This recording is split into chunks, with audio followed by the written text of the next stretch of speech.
What's up, everyone? Welcome back to the Seek and Destroy stream, and we are returning again with Friday the 13th. Big shout out to a Real True Stoner for donating this game to us. We played a couple offline matches with the the offline bots. I did okay. I'm still learning, so I got a long way to go there. I'll play some of this offline too, so like off stream, so that you guys can see. Like next time I come on, I'm not like so bad at it. But tonight we're gonna end the night with Virtual Cabin. And so this, from what I understand, is a first-person exploring game where we go around and try to unravel a mystery behind this like virtual cabin that has trinkets from it from all the Friday the 13th movies. So we're going to dive right in. I'm not even going to waste any time. Look at that load screen. So we're just going to go in, and it's going to be a little bit more of a laid-back, not as intense. Like that last one, like I said, when I watched Jack and Rich on Previously Recorded play this, which I've watched each of their videos probably like 20 times each, but I wouldn't say I paid attention each time. I probably paid attention once, and then it's mostly background noise. I like those guys, and I love that they love this game so much. Loading beta 1.0, launching Virtual Cabin release. All right, cool. So I haven't seen them explore this or anything, so a lot of this is going to be new to me, which is nice. But I wasn't expecting for it to be so intense as Jason. I thought Jason would have it a little bit more on easy street, but that was not the case. That song that plays during Crispin Glover's idiosyncratic dance is Lion's Love is a Lie. However, during filming, it was AC/DC's Back in Black that was played on set. In an interview, Glover recounts the scene. That was the dance I came up with for it. They did not use Back in Black in the soundtrack. It was certainly an unusual way to dance to that piece of music, but the motions of the dance fit perfectly or properly to that song if it is correctly synced. Oh, interesting. Yeah, so Crispin Glover appeared in one of the Friday 13th, I can't remember if it was 3 or 4 or maybe even 5, but he is like dancing around, like, and he's got this weird dance that he's doing. It's really weird. Fashion. The role of Jason was played by 3 different people in part 2. The unmasked and hairy version of Jason was played by Warrington Gillette. Steve Daskowich did Jason's stunts for the majority of the movie. However, the very first appearance of Jason was played by costume designer Ellen Lutter in a shot of Jason's feet walking toward Alice's apartment. Cool. So yeah, this features a lot of Easter eggs. That's what I heard.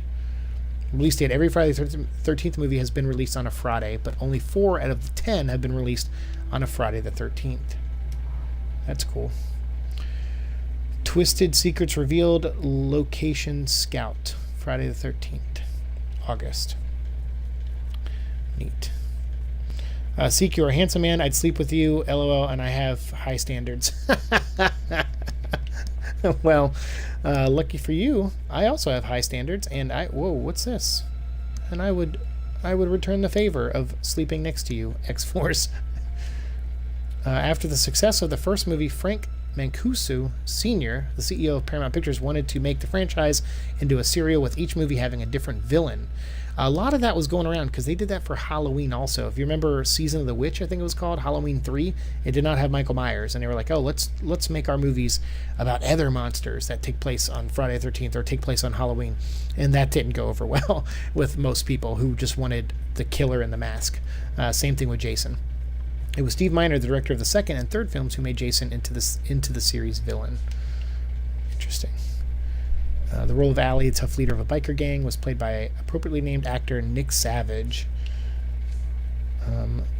Director Adam Marcus wanted to turn the series back to themes of family. The character of Jessica Kimball is the daughter of Diana Kimball, who is the half-sister of Jason Voorhees.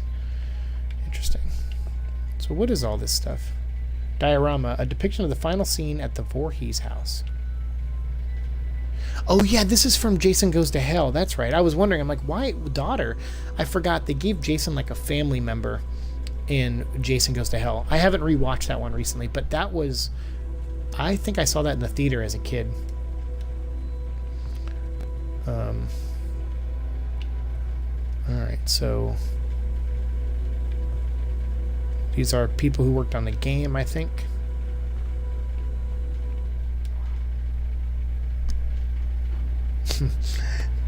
Tiffany and Kenny. The spring break 1984 clothing pack DLC introduced skimpy swimsuits and a new challenge for the art team at Ilphonic.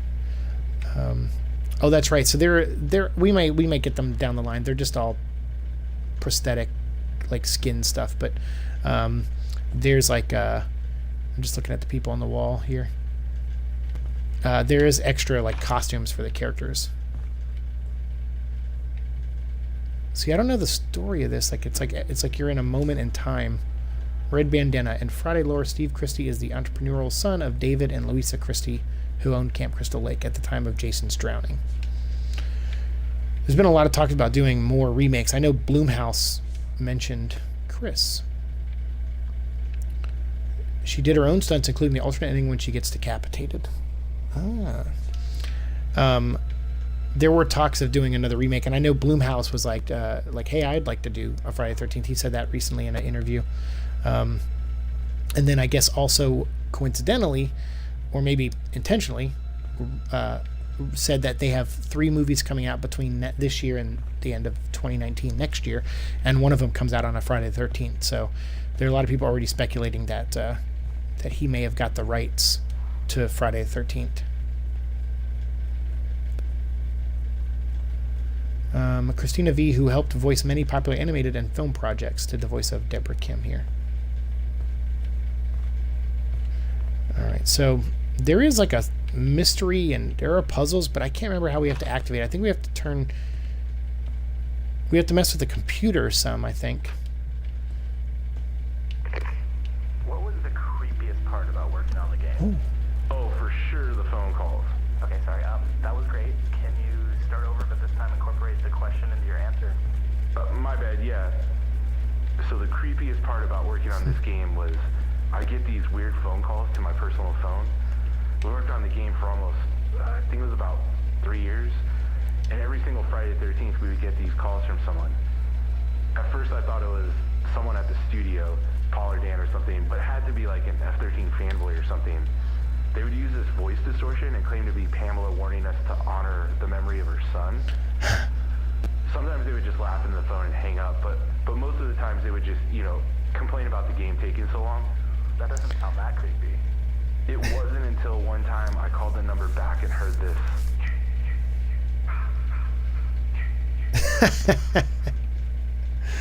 Yeah, so apparently if you find the walkies, they tell you like little fun stories about the team making the game. That's pretty cool. Oh, what's this? Ooh. Well, as a Resident Evil fan, I would imagine we have to put something there.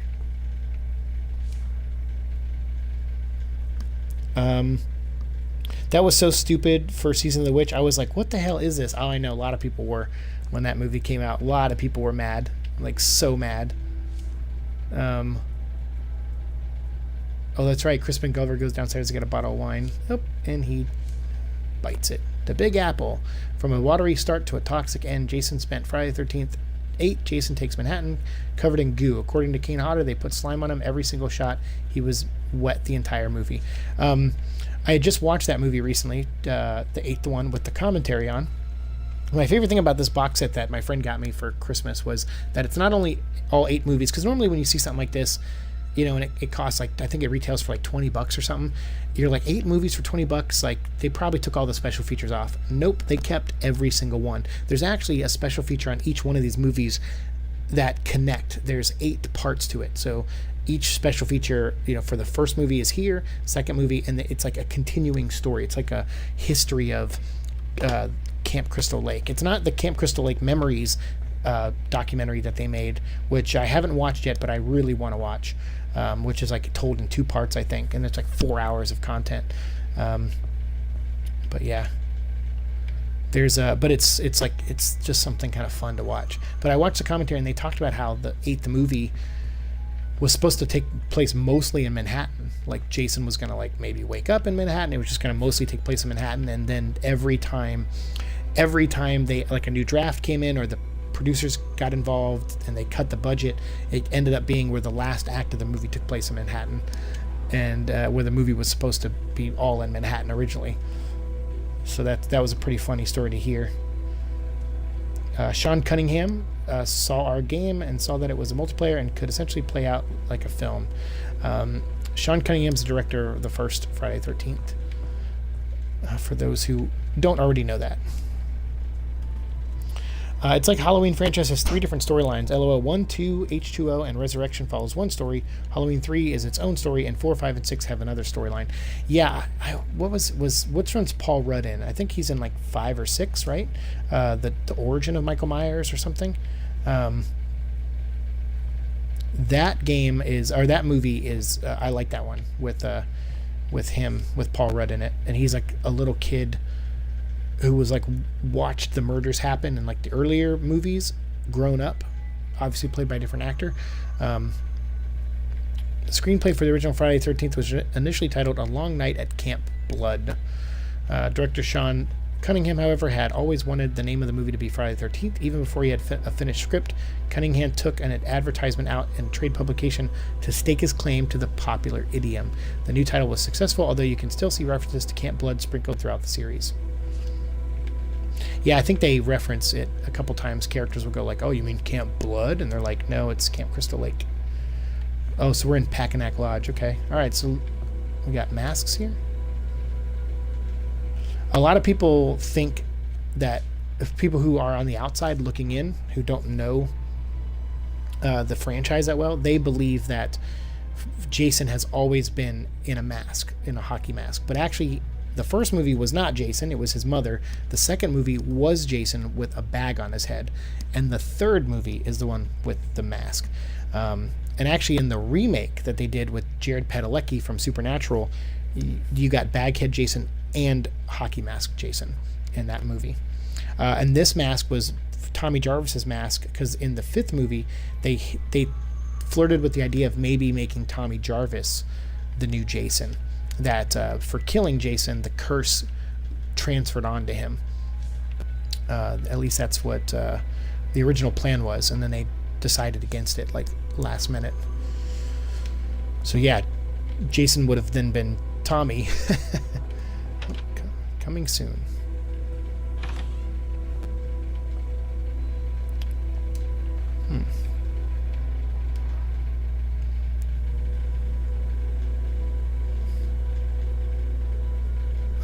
Pillow talk. In part 2, there was much discussion about how the killer should be clad. Ultimately, it was the costume designer who brought up the burlap pillowcase.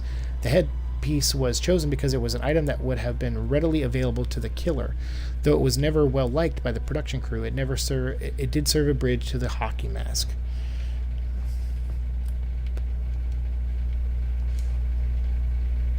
In one scene in part 6, a group of campers are shown to be sleeping in a cabin. The camera pans over a little girl who has fallen asleep reading Jean-Paul Sartre's novel No Exit. The novel is about 3 people spending eternity together in a small room and ends with the revelation hell is other people. Quite an odd book for a child to be reading. Can we duck?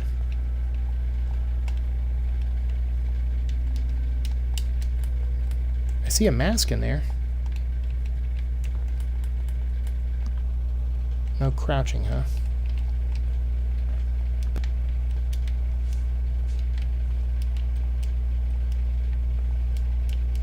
It's got a hole in it. That's weird.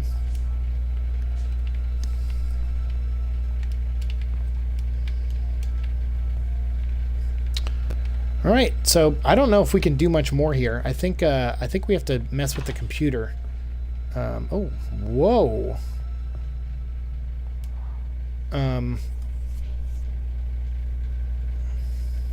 No, there are no 2 Friday the 13th films that have filmed Crystal Lake at the same lake, so they never once went back to the original location to shoot more of it. I think we have to mess with the computer though, to like access the next part.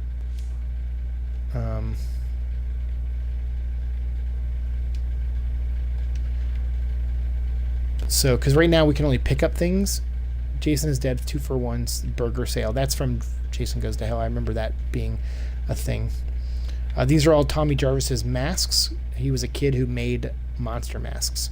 He was played by Corey Feldman in the first one, and in the 4th movie, and then came back in the 5th and the 6th as different actors.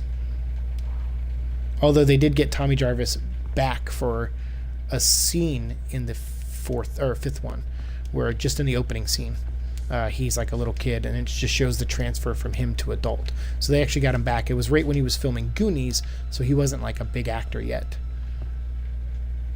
And I only know that because I watched the commentary of that movie recently. Okay. Let's head down to that computer. All right. Hold on real quick. Let me catch up on chat. We know they are ignoring Resurrection since Jamie Lee Curtis is returning for the new one. And with the new Halloween film coming out this year, I have no idea where this one will fit into the story. It will probably ignore H2O and Resurrection. I'm guessing so too, because didn't she die in Resurrection? Isn't that the one with who was in that? Was it Ice? No. LL Cool J, right? LL Cool J was in, or was he in H2O? I think he was in H2O. So apparently the new Halloween film takes place after the first film, 40 years after the events of the first film. So it will ignore all the other sequels, but number 2 was a good movie. I wish it would take place after that. Busta Rhymes. Busta Rhymes, yeah. Yes, Busta Rhymes was in Resurrection, and LL Cool J was the security guard in H2O. Busta Rhymes, yeah, that's right. I forgot about that. I've only seen Resurrection once, and I can't believe that movie opened with Jamie Lee Curtis getting killed, and then it turned into just like the dumbest, phoned-in, bad attempt at a cash grab I've seen in a long time. It was so pathetic. The rest of that movie, not as bad as the remake, by Rob Zombie, who I love Rob Zombie, but he should not be making Halloween movies. All right, I think I have to look something up here for the computer. I think we have to type something in. Check for updates. Unlike virtual cabin features, I have to enter the password. All right, let's see. Friday the 13th, update passwords. Computer passwords, look at that. First thing that popped up. So counselor database.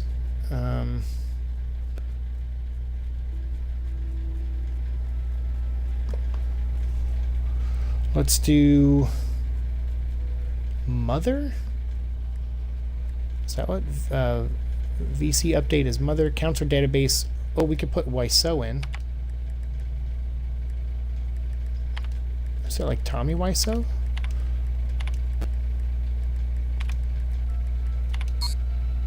Password incorrect. Maybe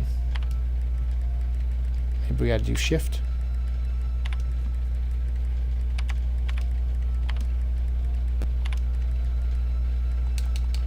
Oh man. Do we got to shift for all of them? Let's do this password.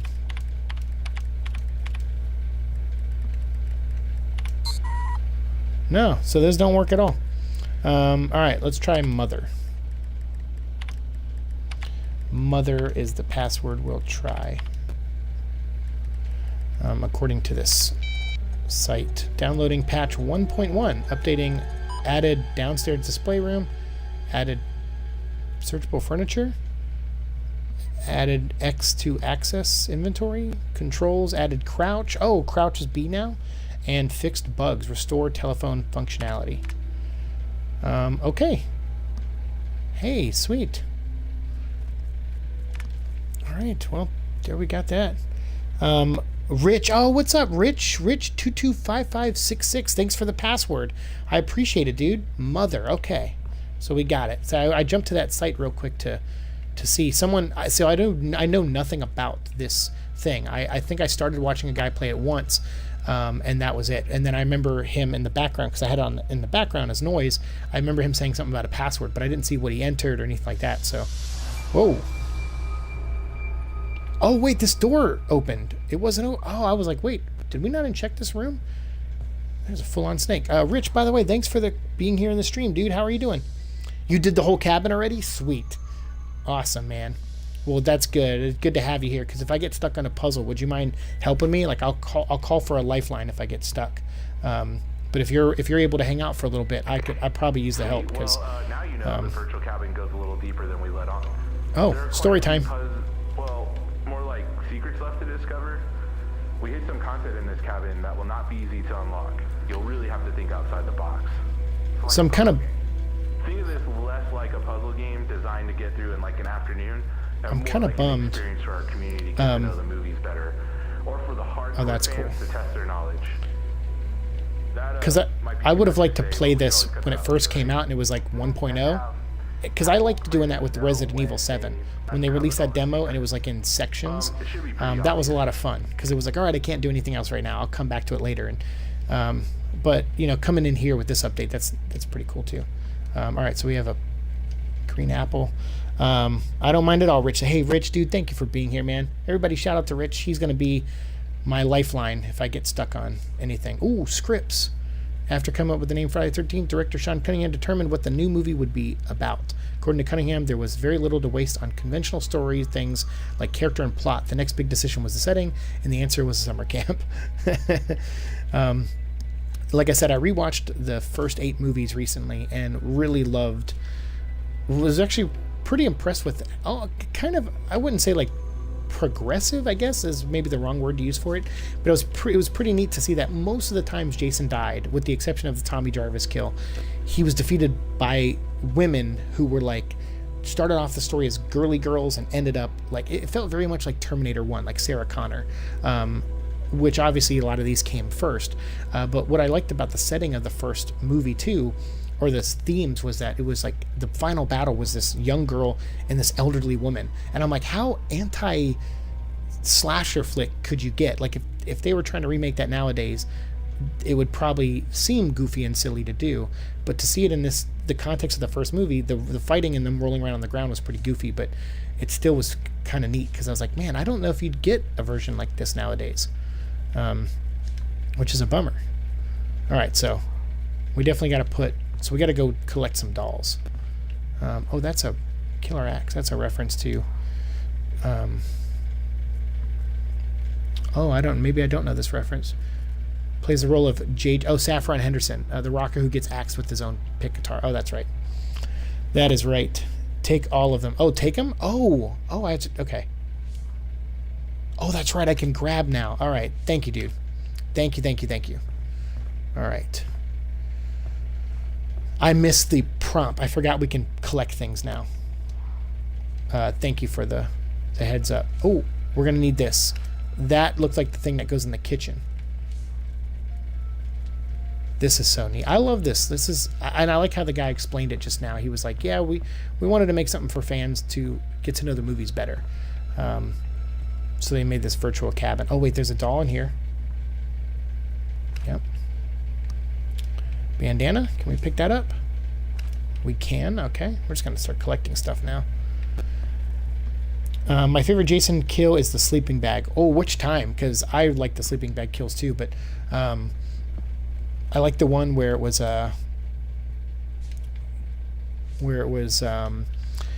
in Jason X, right? Where he what's that? 3D glasses. Oh, we can take those. Sweet. In Jason X, when he he's in the virtual simulator and he picks up the bodies and he's just slamming them against a tree, that was obviously a nod to one of the movies where he did do that and he picked someone up and slammed them against a tree. But I like the remake one, actually, where he takes this girl, he keeps her in her sleeping bag, drags her out, hangs her up from a tree over the campfire, and she's burning and she's screaming, and her boyfriend comes to get her, and he like runs in like, I'll come get you, and as he's running towards her, he gets caught in a bear trap that Jason laid. So it was like she was like a bait for a trap, and I thought that was just freaking fantastic.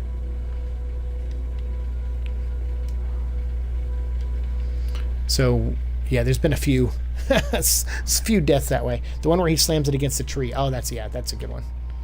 That's a good one. All right. So we already did that. The shoes. Oh.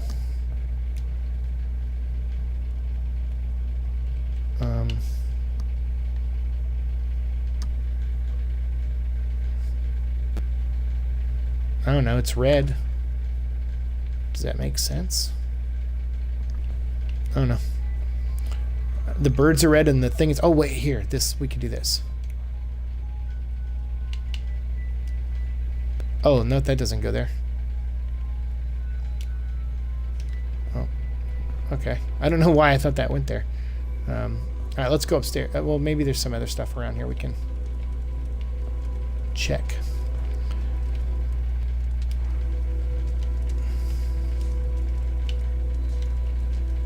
Oh yeah, there were a couple novels based on the Friday the 13th franchise too. I remember.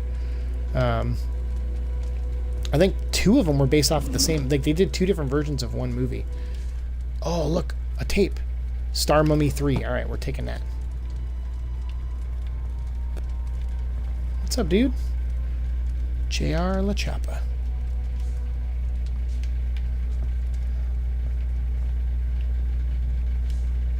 Oh, let's take the hat. Okay. Cool. I think that's Tommy Jarvis's raincoat from the opening of the one of the movies. All right. Oh, hello. We can take this one too? We out of space? No, we can keep taking stuff. All right. So let's get all the dolls first before we... Because I'm sure there's at least 2 more dolls.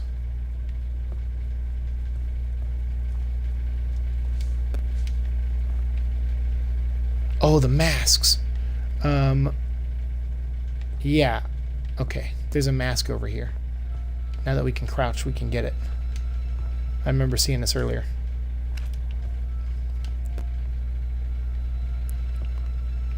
Oh, hello.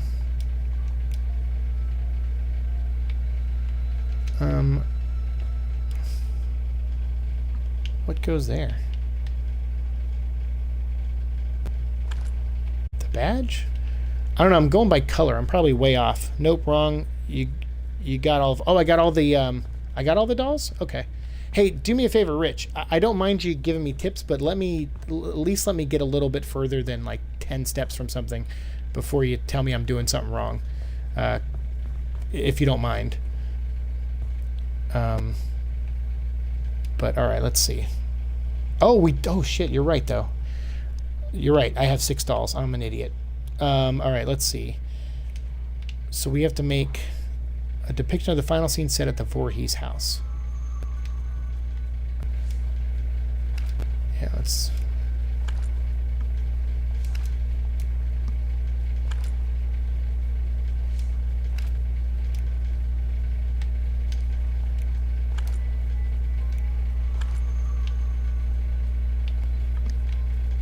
Is that right?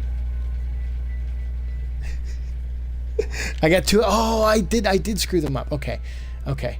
I think she goes here because this is the ending of the Jason Goes to Hell. So I'm pretty sure Chris stays here. Right?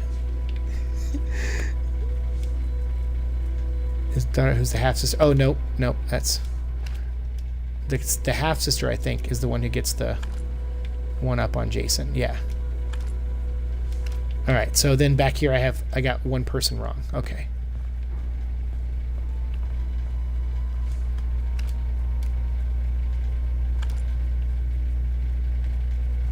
Is that it? Was Chris?